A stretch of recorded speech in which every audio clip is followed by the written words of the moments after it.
Okay, we're working on this jack-in-a-box. I was telling you we had to change all the sockets, so that's what I did. And you can see that harness I was telling you about. See how the mice chewed right through, I think 3 or 4 of the wires. I was going to use this multi-conductor cable to repair it, but I decided I'm going to just solder it and heat shrink tube it to kind of keep it original, just for that reason. But here are the new sockets, and then this is all the lights for the drop targets. What I did is I took the Dremel tool and clean, and then solder on so that the sockets don't spin. And then what I'll have to do is solder the wires, because these are so loose. Solder it right onto the very tip, and I'll show you what that looks like right here on this one. I normally don't like doing that, but you can't get these brackets with all the bulbs, so you have to fix those.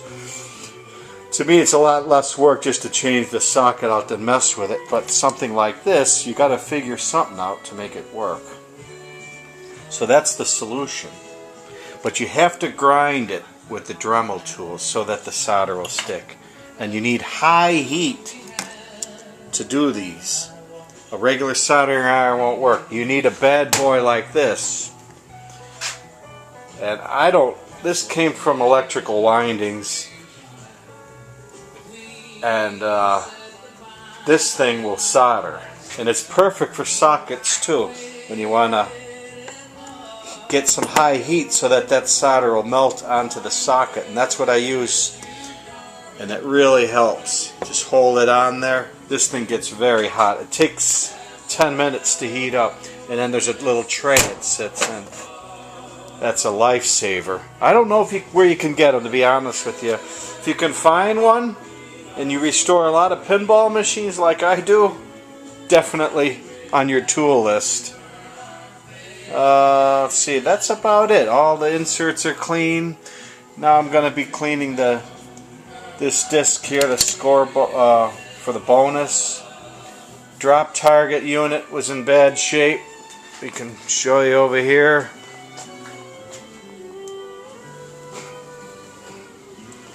Alrighty.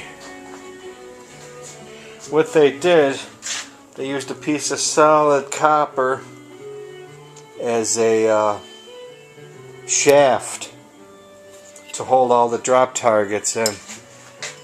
It's really in bad shape, so I'm going to have to take this whole thing apart and get a new shaft. Hopefully Steve Young has it in stock, and get this thing fixed correctly.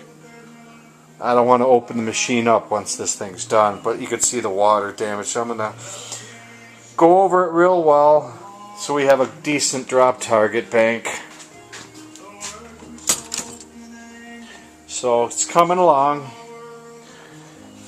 It's coming along. And then there's a lot of work down here yet too that's got to be done. So, alrighty, we'll see you soon. So long.